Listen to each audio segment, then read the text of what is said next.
जय हनुमान संकट मोचन नाम तिहारों सोमवार से शनिवार शाम 7 बजे सिर्फ दंगल टीवी पर। सीते,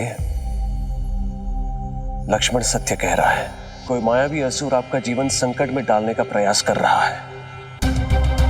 हमें शीघ्र ही अतिशीघ्र आश्रम की ओर प्रस्थान करना चाहिए। चलिए। प्रभु, कहीं हमारे अंतरात्मा की पुकार सत्य निकली तो? क्या एक निर्दोष जीव की रक्षा करना हमारा धर्म नहीं? एक दुर्लभ स्वर्ण मृग को हम अपने संदेह के कारण मृत्यु को प्राप्त हो जाने देंगे प्रभु? मैंने अपनी माया का बीज सीता के मन में बो दिया है। अब महाराज, रावण की योजना अवश्य सफल होगी।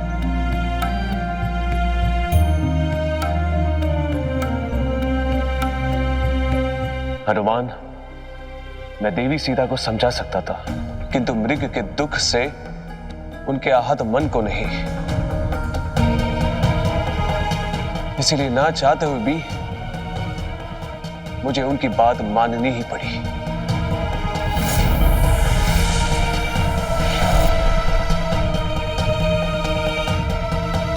लक्ष्मण,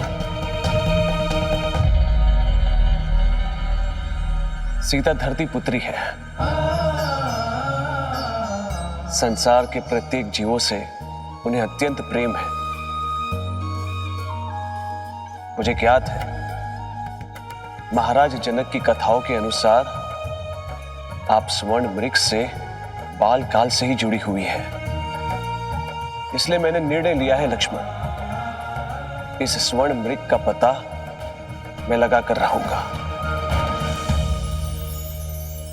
परंतु भैया, जब से शूर्पणखा की घटना घटी है, तब से रावण और उसके मायावी असुरों का संकट पंचवटी पर बढ़ता जा रहा है।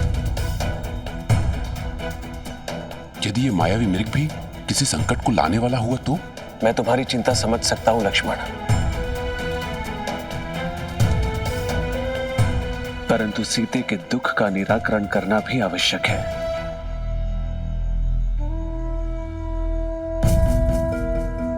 तुम्हें मुझे वचन देना होगा लक्ष्मण, जब तक मैं लौट कर वापस ना आ जाऊं, तुम ये आश्रम छोड़कर कहीं नहीं जाओगे और सीता की रक्षा करोगे। भैया, आपकी वाणी ही मेरे लिए आज्ञा है। मैं आपको वचन देता हूं, अब स्वयं काल भी अगर सामने आए तो उन्हें भी आपकी प्रतीक्षा करनी होगी। सोने का मृग होता प्रकृति के अनुकूल, पतझड़ में जो ना खिले कभी बसंती फूल। ओ मृग के पीछे चले रघुनंदन, मोह लिया जो सीता का मन। छल है खल का जाने श्री राम, उचित नहीं होगा परिणाम। हनुमान, उस दिन मुझे ज्ञात नहीं था कि मैं अपनी सीता को अंतिम बार देख रहा हूं। मुझे इस बात का ज्ञात नहीं था, पग पग मेरा साथ देने वाली जनक पुत्री सीता का साथ ऐसे छूट जाएगा।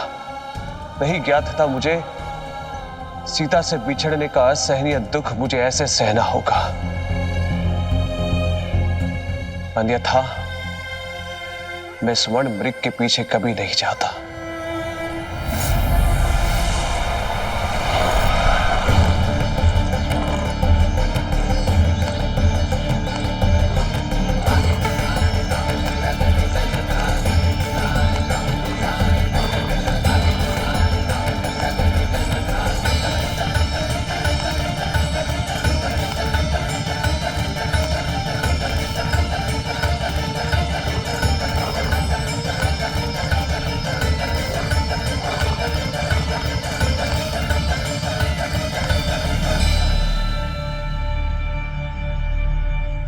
रघुनंदन तो त्रिकालदर्शी हैं। क्षण भर में ही बड़ी से बड़ी समस्याओं का समाधान कर देते हैं। आज उन्हें इतनी देर क्यों हो गई लौटने में? वो अब तक क्यों नहीं लौटे? अब मुझे कुछ करना होगा, अन्यथा मेरा भेद खुल जाएगा।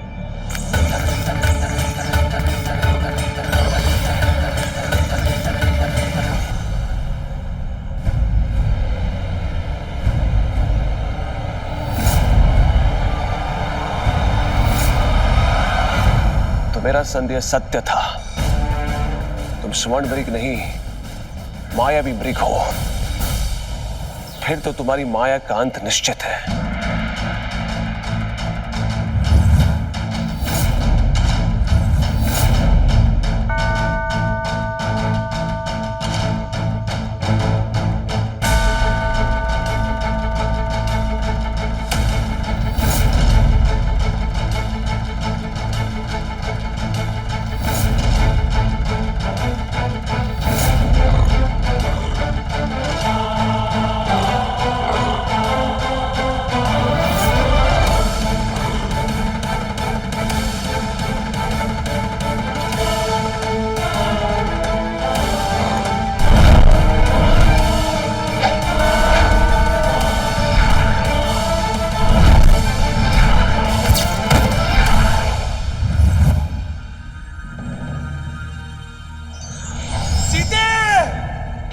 लक्ष्मण, कहाँ हो? बचाओ सीते!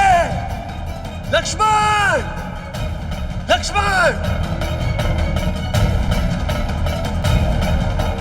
सीते! दाड़ का पुत्र मारीच। सीते! लक्ष्मण! रक्षा करो लक्ष्मण! रक्षा करो! सीते!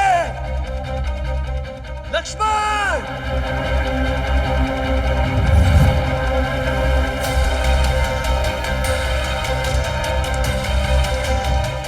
भैया लक्ष्मण, सुना आपने? ये तो रघुनंदन का स्वर है। हाँ भाभी, स्वर तो भैया का ही है, परंतु वे तो स्वयं परम प्रतापी हैं, सारे संसार के दुखों को हरने वाले हैं। उनका मुझे इस प्रकार पुकारना, ये उनकी प्रकृति और शक्ति के विरुद्ध है। लक्ष्मण भैया, प्रकृति को नहीं, समय की परिस्थिति को समझिए। जाइए, देर मत कीजिए और रघुनंदन की रक्षा कीजिए। भाभी, मैं उनकी क्या रक्षा करूंगा जो पूरे संसार की रक्षा करते हैं। आप निश्चिंत रहिए, ये अवश्य ही कोई शत्रु है जो हमें उनके स्वर में पुकार रहा है। लक्ष्मण भैया, इतनी दूर से न शत्रु का पता लग सकता है और न स्थिति का। आप और प्रतीक्षा मत कीजिए, जाइए और रघुनंदन की सहायता कीजिए। भाभी, पिछले 13 वर्षों से आप भैया की शक्ति बनकर इस वन में रही हैं।